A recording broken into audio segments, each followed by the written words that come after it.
Hello everyone and welcome back to my channel. I am Aad Fataya and today we are continuing our exciting journey into the world of AI Research Agent. We are at episode 4 where we will transform our raw data into an intelligent knowledge base that will power our research assistant.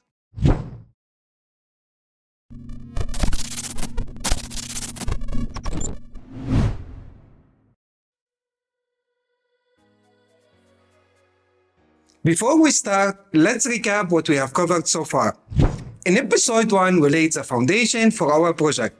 We discussed what AI Research Agent is and how it can transform the way we process and understand academic papers. We outlined our 6-episode roadmap and introduced key technologies that we will be using throughout this series. In episode 2, we got our hands dirty with code. We set up our environment with all the necessary libraries and learn about arXiv, a goldmine of academic research papers. We wrote a Python function to extract data from arXiv, allowing us to fetch academic research paper based on specific queries. This gave us the raw material we need for our AI agent. In episode 3, we built what I like to call the brain of our AI agent. We created a system that can process PDFs of research paper, break them into meaningful chunks, transform these chunks into mathematical pattern called embedding, and store them into Pinecone, our specialized vector database. This transforms our data from a human-readable text into a format that allows our AI to understand and connect ideas through thousands of research papers. Now, in episode 4, we are going to bring everything together by building powerful search tools that allow our AI agent to retrieve and process knowledge effectively. We are essentially giving our agent the ability to think using the data we have processed. Let's dive in.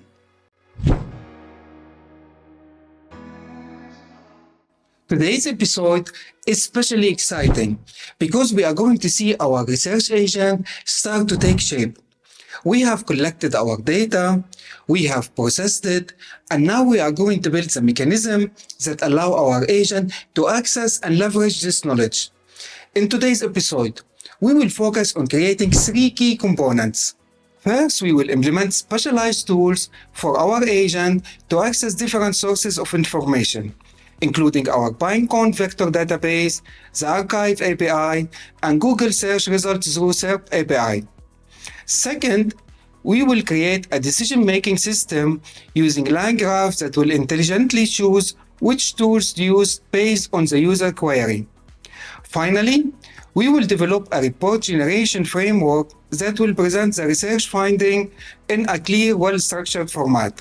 By the end of today's episode, you will have a fully functional AI research agent that can answer complex questions by drawing on multiple sources of information.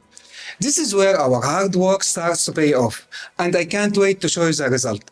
Let's dive into the code and start building these powerful search capabilities.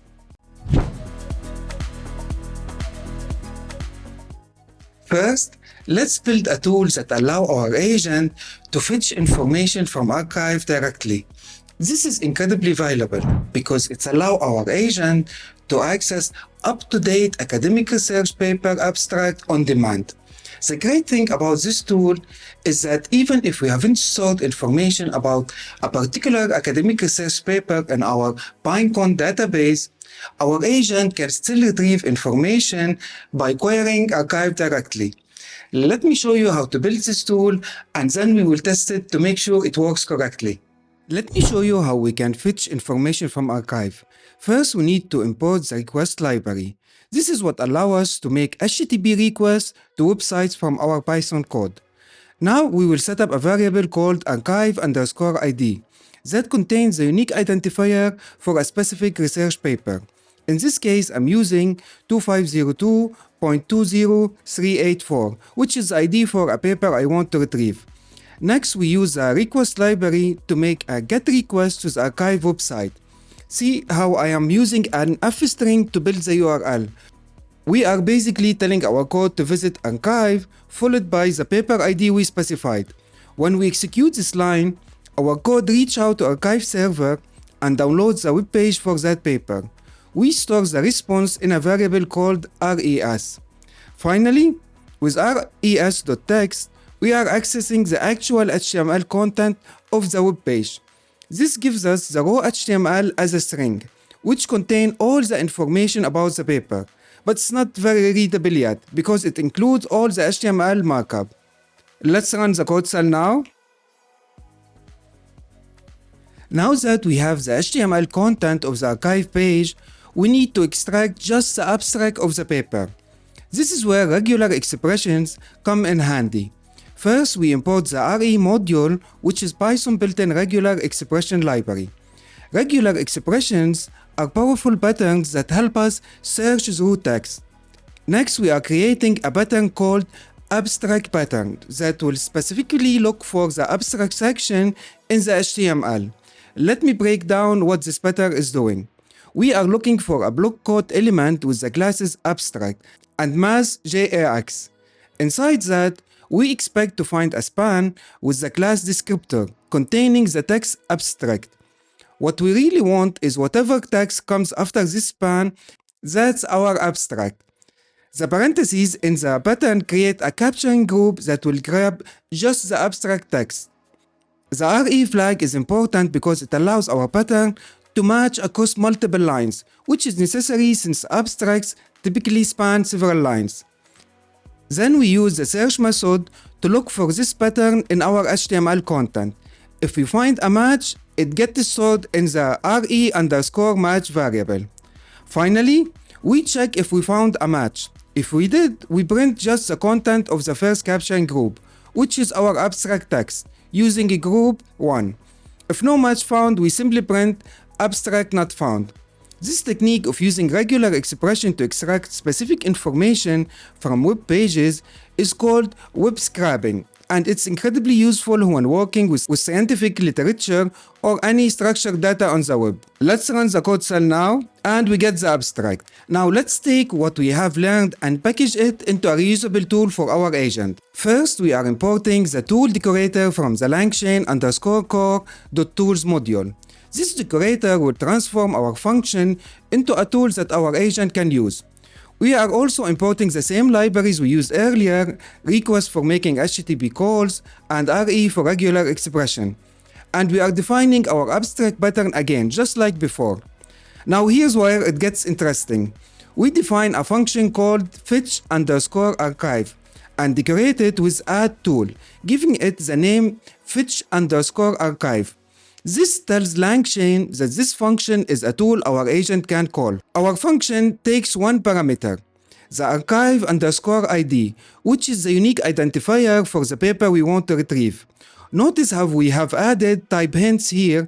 arXiv_id string means this parameter should be a string, and str means our function will return a string.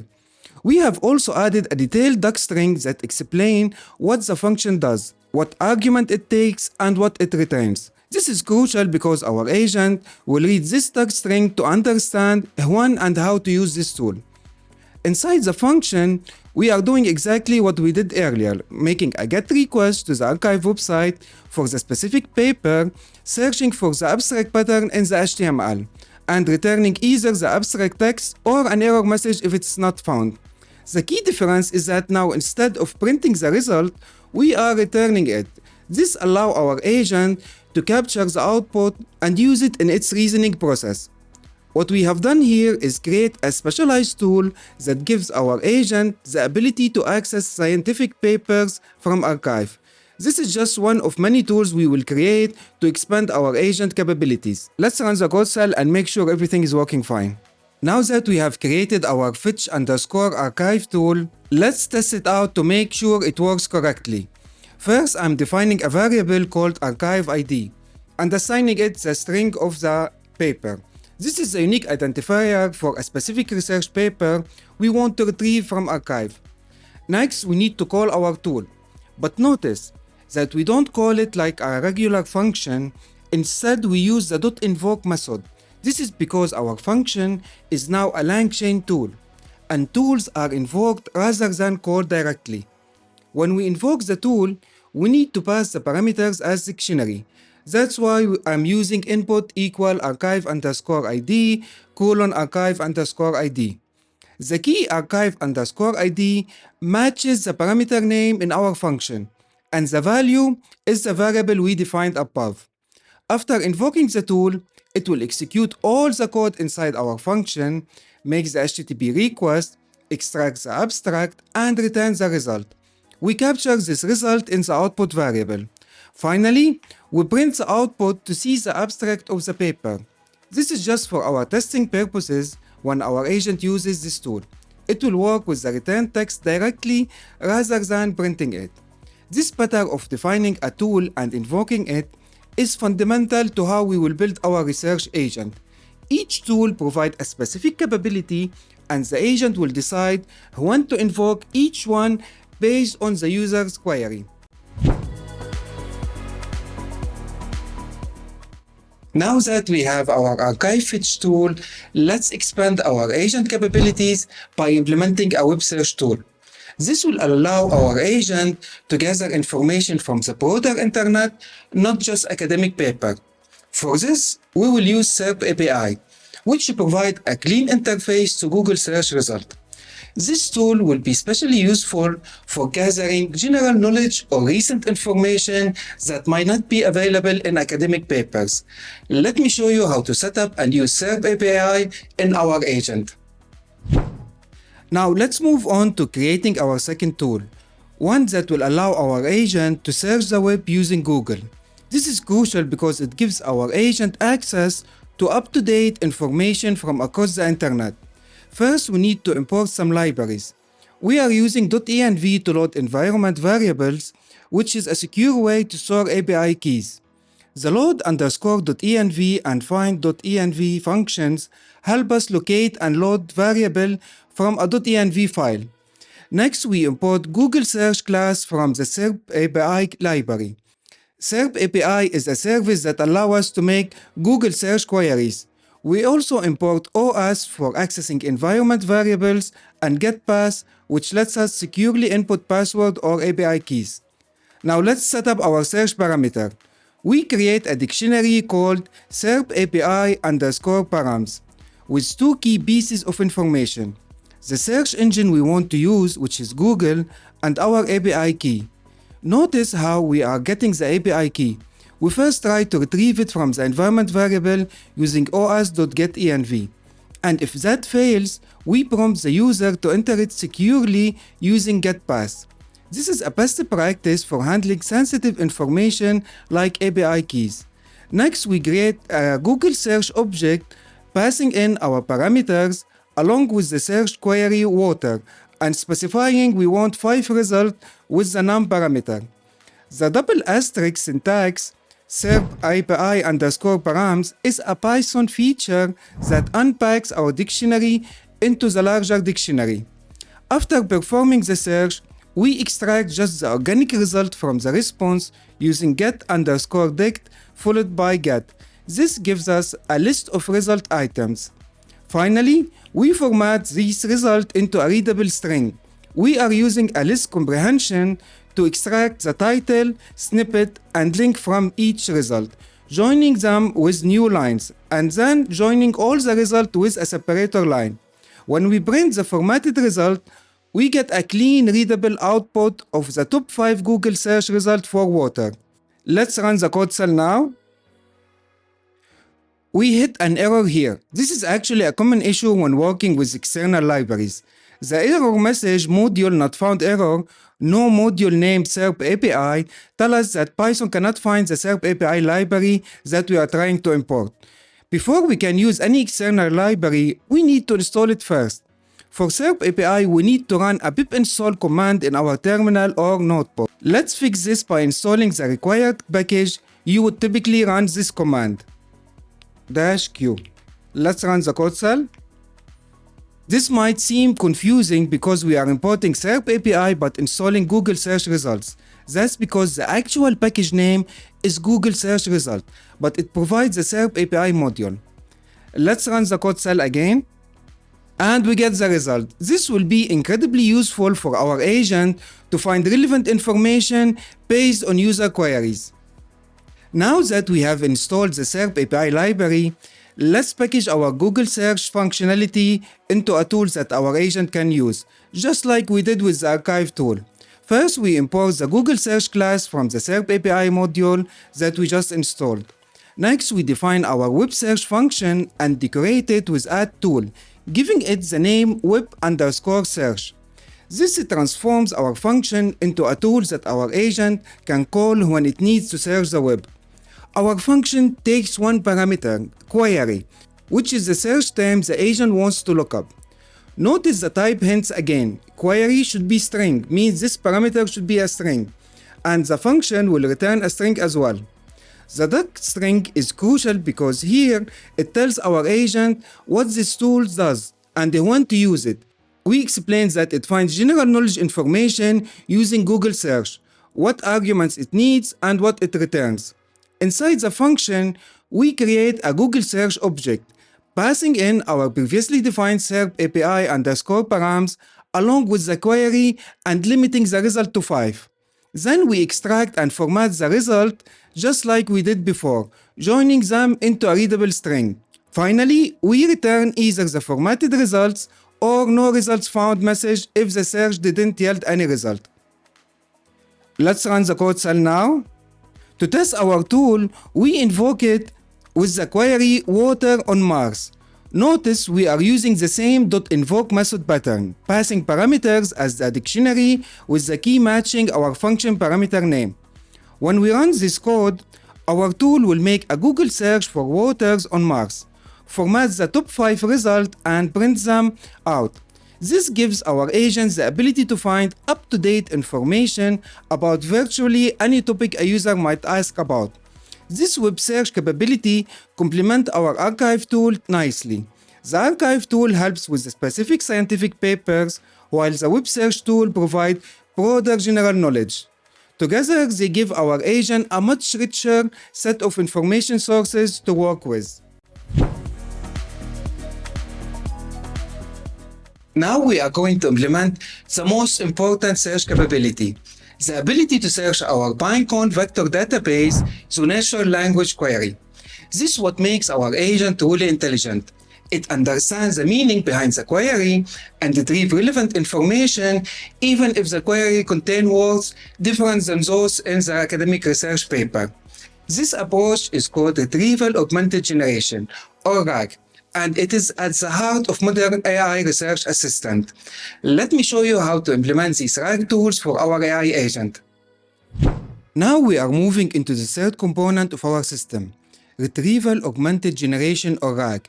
This is where we connect our agent to a vector database that stores chunks of scientific papers. Let's start by creating a helper function called format_rag_context. This function will take the raw result from our vector database and turn them into a readable format for our agent. This function takes one parameter called matches, which is a list of document matches returned from our vector database search. Each match contains the text, content, plus metadata where it came from.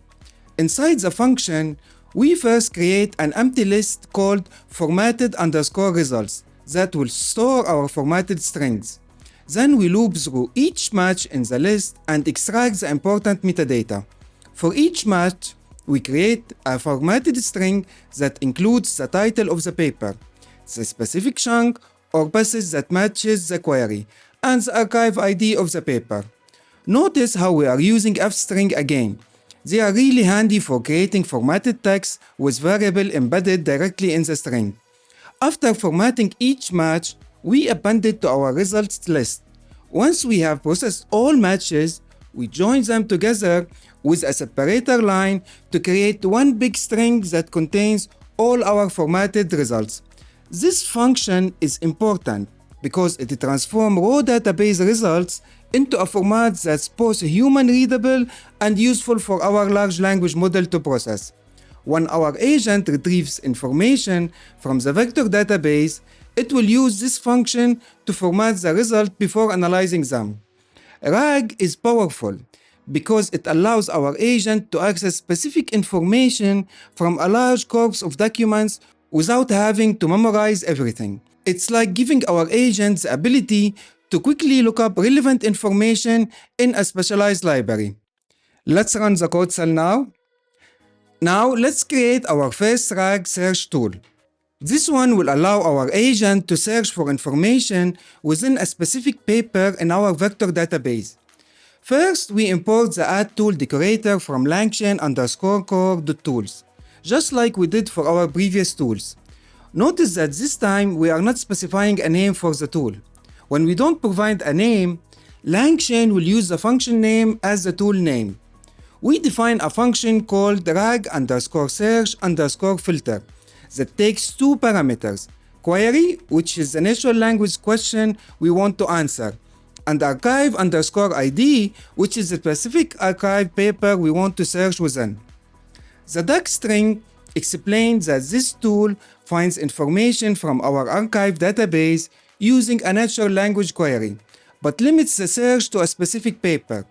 This is useful when our agent already knows which paper contains relevant information and wants to dig deeper into it. Inside the function, we first encode our query into a vector representation using an encoder model. This transforms the natural language query into a numerical vector that can be compared with the vectors in our database. Next, we perform a search on our Pinecone vector index. We pass in the query vector, specify that we want the top 6 most relevant results, include metadata with each result, and most important, we add a filter to only return matches from the specific archive ID that was provided. Finally, we format the search results using our format_rag_context function that we just created and return them. This tool gives our agent the ability to do targeted searches within specific scientific papers. For example, if a user asks about a particular aspect of a paper, our agent can use this tool to find the most relevant sections without having to search through the entire database. This makes our agent much more efficient at retrieving specific information. The beauty of vector search is that it finds semantically similar content, not just exact keyword matches, so our agent can find relevant information even when the question is phrased differently from the text in the paper. Let's run the code cell now. Now let's create our second RAG search tool, which is a bit more general than the first one. This tool will allow our agent to search across all papers in our vector database, not just a specific one. We define a function called rag_search and decorate it with add tool, explicitly naming it rag_search. This is the tool our agent will use when it needs to find specialist information but doesn't know which specific paper to look in. Our function takes just one parameter query, which is the natural language question we want to answer. Since we are searching across all papers, we don't need the archive ID parameter that our previous tool had. The doc string explains that this tool finds specialist information on AI using a natural language query. This helps our agent understand when to use this tool versus the web search or other tools. Inside the function, we again encode our query into a vector representation using our encoder model. This transforms the natural language query into a numerical vector just like before. Then we perform a search on our Pinecone vector index, but this time without any filters. We are telling it to give us the top 5 most relevant results from anywhere in the database and to include the metadata with each result. Finally, we format the search result using our format_rag_context function and return them. This more general RAG search tool gives our agent the ability to find the most relevant information across our entire collection of AI papers. It's perfect for when a user asks a broad question about AI concepts, or when the agent doesn't know in advance which paper might contain the answer. Together, these two RAG tools, the filtered and unfiltered versions, give our agent flexible ways to retrieve information from our vector database. The agent can either do a targeted search within a specific paper or cast a wider net across all papers, depending on what the situation calls for.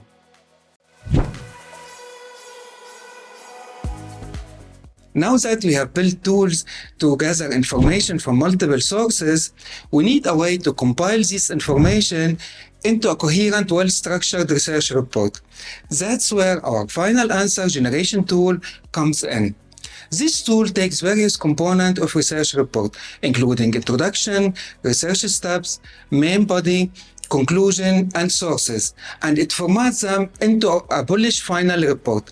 This ensures that the information provided by our AI research agent not only accurate but also presented in a clear, professional manner. Let me show you how to implement this tool. Now let's create our final tool. This isn't a research tool like the other, but rather a tool that helps our agent format its finding into a comprehensive research report. First, we import the add tool decorator just like before. We are defining a function called final answer without specifying a name. So LangChain will use the function name as the tool name. This function takes 5 parameters. Introduction, which is a paragraph that introduces the user question and the topic. Research_steps, which is the steps our agent took to find the information, which can be either a string or a list. Main_body, which is the bulk of the answer containing the most important information. Conclusion, which is a summary of the findings. Sources is the references to where the information came from, which can also be a string or a list. The docstring explains that this tool returns a natural language response in the form of a research report. It details what each parameter is for and what the tool returns.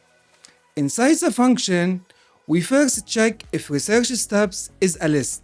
If it is, we convert it to a string by joining all the items with new lines and adding bullet points. We do the same thing for the sources parameter. This gives us flexibility. Our agent can pass in either pre-formatted text or a list of items, and our tool will handle it correctly. Finally, we construct the research report by combining all these elements into a nicely formatted string using an F string. The report has a clear sections for the introduction, research steps, main body, conclusion, and sources. This tool is crucial because it ensures that our agent's responses are consistently structured and professional, rather than just dumping raw information. Our agent will present its finding in a well-organized report that's easy for users to read and understand. In a sense, this tool acts as a template system that enforces a standard format for all of our agent's research outputs, making the agent appear more professional and its reports more useful.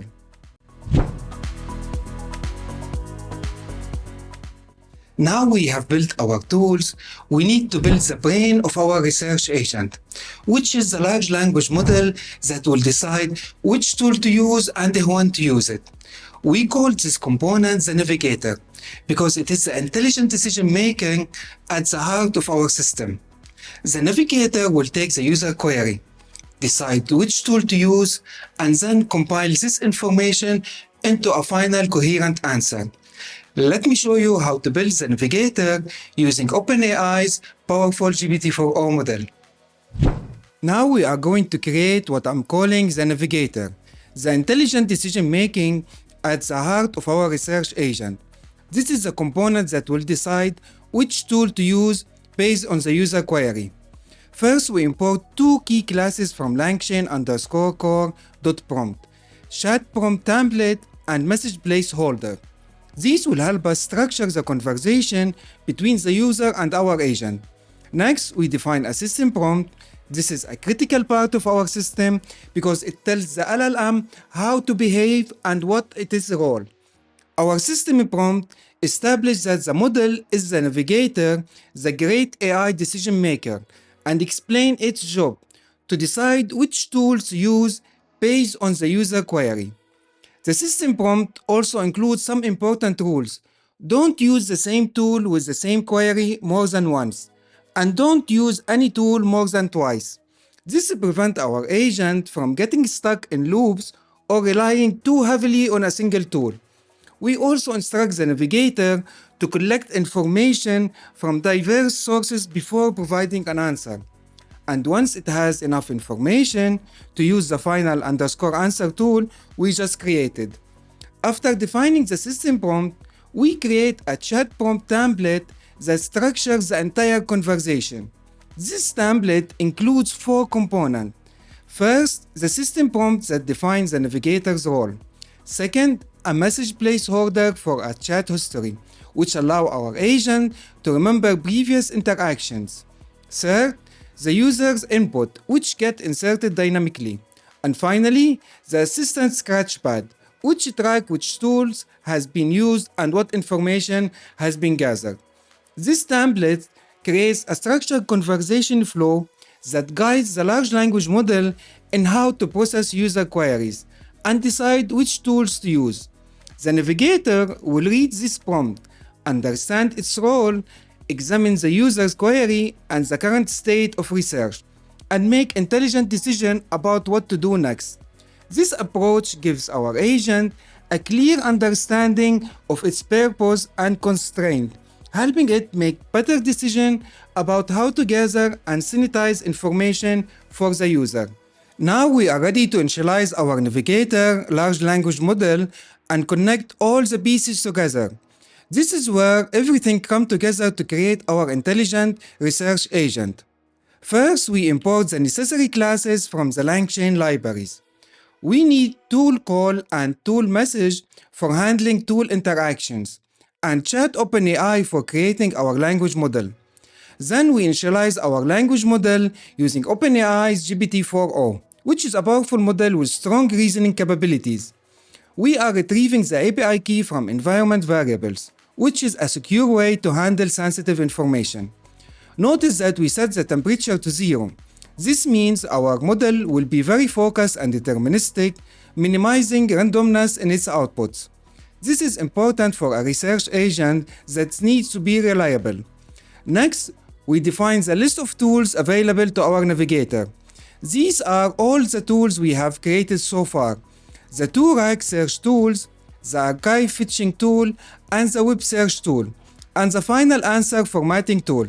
These tools gives our navigator the ability to access different sources of information and complete the results. Then we define a helper function called create_scratchpad that processes the intermediate steps of our agent's reasoning. For each action the agent takes, it adds a log entry showing which tool was used, what input was provided, and what the output was. This creates a transparent record of the research process that both the user and the agent can refer to. Finally, we define our navigator's decision-making pipeline. This is a chain of operations that takes the user input and chat history, create a scratchpad from the intermediate steps, feed all this into our prompt template, passes the formatted prompt to our large language model, and finally binds our tools to the large language model, allowing it to choose and use any of them. The pipeline structure is elegant and flexible, allowing each component to focus on its specific role while working together seamlessly. What we have built here is essentially the brain of our research agent, a system that can understand user queries, decide which tools to use to gather information, track its progress, and ultimately compile everything into a comprehensive answer. This navigator is what makes our agent truly intelligent, rather than just a collection of separate tools. Now comes the exciting part: testing our navigator and see it in action. We will provide a sample query and then observe how the navigator chooses which tools and provide an answer. This is where we start to see the power of our research agent as it navigates through multiple sources of information to provide a comprehensive answer. Now let's put our research agent to the test with several different queries to see how it handles different types of information needs. For our first test, We will use the query, what is the arXiv paper with the ID 2407.21783. This is a perfect test case because it requires our agent to use the arXiv tool we built. Let me set up the input dictionary with 3 key pieces of information. Input, which is our first test query, chat_history, an empty list since this is the start of our conversation, intermediate_steps is another empty list that will store the steps our agent takes. Then we invoke our navigator with this input. This is where the magic happens. Our navigator will read the query, decide which tools to use, call those tools with the relevant parameters, and process the information until it can provide a comprehensive answer. When we run this code with the arXiv paper query, our agent will likely use fetch_arXiv tool to retrieve the paper abstract, possibly use the RAG_search filter tool for more specific information, and then compile everything into a well-structured response. To display the name of the tool, we run the following command. It's fetch_arXiv. And to display the tool's argument, we run the following command. It's arXiv_ID, which is the article that we asked the navigator about. Now let's try another search query. Instead of this, I'm going to ask it about who won the Super Bowl 2024. Let's run the code cell now. Let's check the tool calls, which tool was used. It's the web search. It used the web search, which is excellent. And the argument is the query Super Bowl 2024 winner. One last query to test it. Tell me something interesting about dynamic backtracking AI and large language models. Let's run the code cell again. Let's see which tool it used. It used RAG_search, excellent. And let's display the tool's argument. Excellent, dynamic backtracking AI. This means our navigator is working perfectly. Now that we have verified our navigator works correctly, let's build a complete decision-making pipeline using LangGraph. This will allow our agent to use multiple tools in sequence and gather information from multiple sources before providing a final answer. LangGraph is a powerful library that allows us to define the flow of our research agent decision-making process as a directed graph. Each node in the graph represents a step in the process, and the edges define the possible transition between steps. Let's see how to implement this decision-making pipeline. Alright, now we are building the decision-making pipeline that will coordinate our agent's workflow. This is how our tools will work together in sequence. First, we define the run navigator function. This function invokes our navigator with the current state, extracts which tool it decided to use and what argument to pass, and creates an agent action object to record this decision. The log is marked as TBD since we haven't run the tool yet. Next, we have the router information. This examines the current state and determines which tool to use next based on what the navigator decided. It's a simple function that extracts the tool name from the most recent step. We then create a dictionary called tool_str_2_ function that maps the string names of our tools to the actual function objects. This allows us to look up and call the right function based on its name.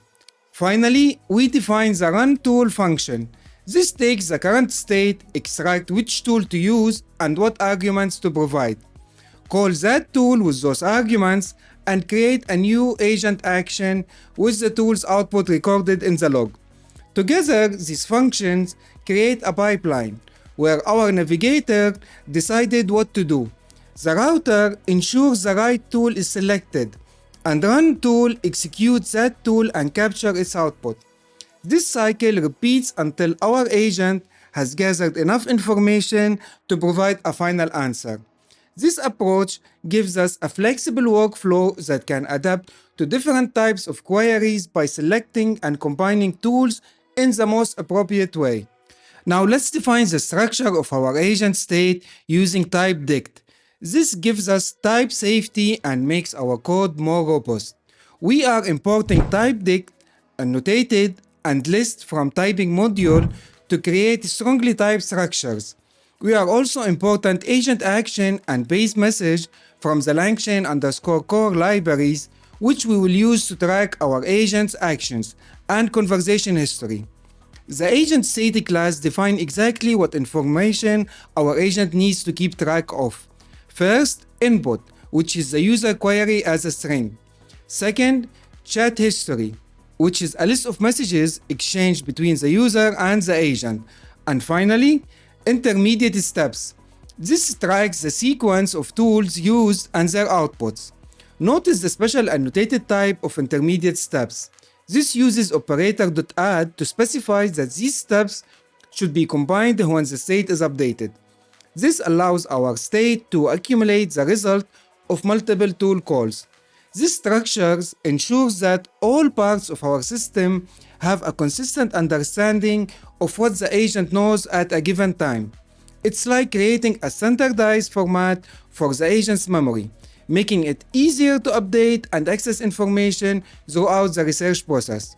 Now we are creating our decision-making graph using LangGraph, which will orchestrate the entire flow of our agent. First, we import state graph and end from LangGraph.graph.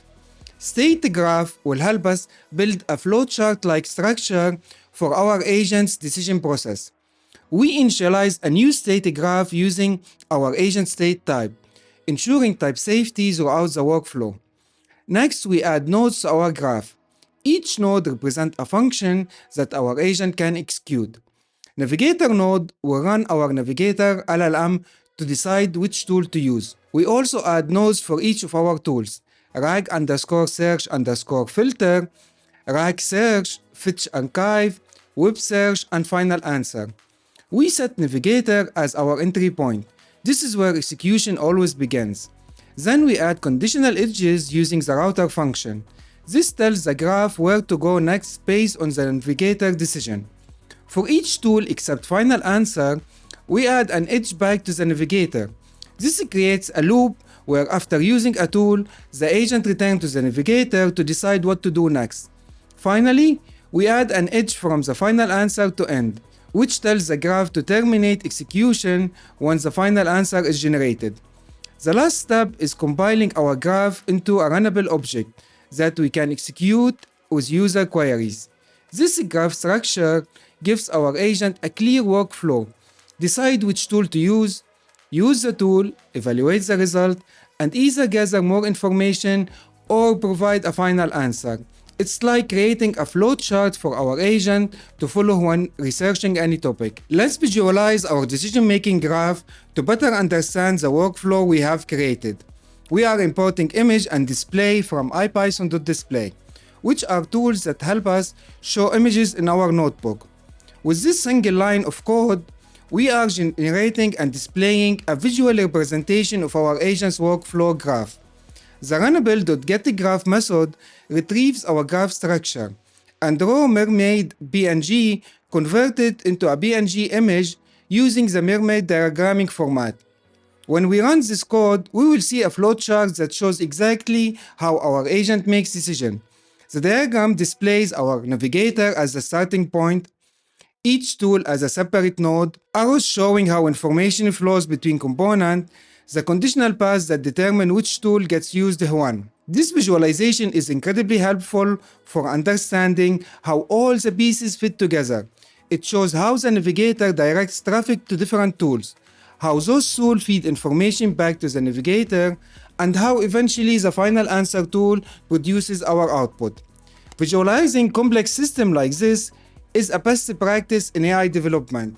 It helps us verify that our design matches our intentions and makes it easier to explain the system to others. Now let's put our entire system to test with a real query. We are invoking our compiled graph with a specific input. Tell me something interesting about dynamic backtracking AI and LLMs. This is a query that will require our agent to access specialized AI knowledge. We are providing an initial state with the user query and empty chat history. Once we run this code, our agent will follow the workflow we designed. The Navigator will analyze the query and decide which tool to use first. That tool will be executed to gather information. Control will return to the navigator, which will decide what to do next. Then this process will continue until the navigator decides we have enough information. Finally, the agent will use the final answer tool to compile a comprehensive response. And great news, our research agent is working perfectly. First, you can see our navigator starting up with empty intermediate steps, then deciding to use the RAG search tool to find information about dynamic backtracking AI. The tool successfully returns information from academic papers about dynamic backtracking. Next, our navigator decides to search for information about LLMs, again using the RAG search tool. This demonstrates how the navigator is intelligently gathering information from multiple angles related to our query. Then it switches to the web search tool for post topics, showing how it's combining specialized academic knowledge from our vector database with general knowledge from the web. Finally, after gathering sufficient information from multiple sources, it uses the final answer tool to compile everything into a well-structured research report with an introduction, research step, main body, conclusion, and sources. This is exactly what we designed our system to do: make intelligent decisions about which tools to use, gather information from diverse sources, and present it in a coherent format. Even with some component not working perfectly, the core architecture and decision-making flow is functioning as intended. This demonstrates the robustness of our agent-based approach and the power of the LangGraph framework for creating intelligent research systems. The final piece of our research agent is the ability to generate well-formatted, comprehensive report from the information gathered. This ensures that the information is presented in a clear, professional manner that's easy for the user to understand. Let's build a function that generates this structured report from the navigator output. Finally, let's create a helper function to format our agent's output into a nice-looking report.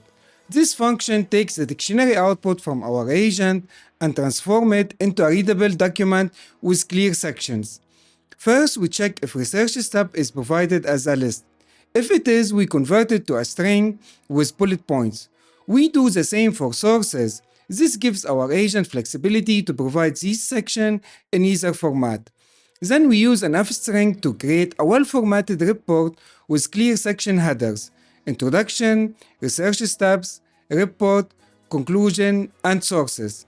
Each section is neatly separated with a header and divider for better readability. This formatting function is the final touch that ensures our agent's output is presented professionally. When users receive responses, they will get a structured research report rather than just raw information, making the agent's finding much more valuable and accessible. Now let's test our entire research agent system with a specific query about an arXiv paper. We will ask it to create a summary about the paper with ID 2502.20384. We invoke our runnable graph with the query and an empty chat history. This starts the entire process. Our navigator will determine which tool to use, gather information about this paper, and compile a research report. After the agent completes its work, we extract the final output from the last tool that was used. Since our final tool is always final answer, we can get its input from the last item in intermediate steps. We then pass this output to our build report function, which format everything into a clean professional document. Finally, we print the report to see the result. Let's run the code cell now.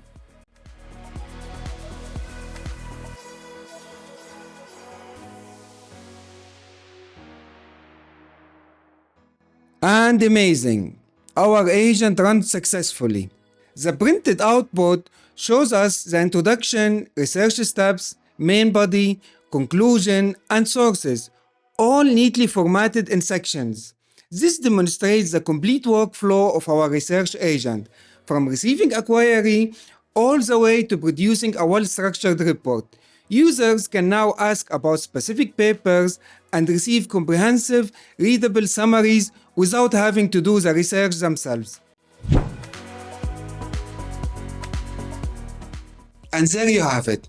We have built a powerful AI research agent that can search through academic papers, fetch data from arXiv, research the web, and generate comprehensive research reports. In this episode, we have built a specialized tools for our agent to access information from different sources, created a decision-making system using LangGraph, and developed a report generation framework. Our agent is now capable of answering complex questions by drawing on multiple sources of knowledge. In our next episode, we will focus on enhancing our agent with additional capabilities and make it even more user-friendly. We will explore how to enhance its performance and answer more complex types of queries. I hope you enjoyed this episode and learned something valuable. If you did, please give it a like, subscribe to my channel, and ring the notification bell. Thanks for watching, and I will see you in the next one.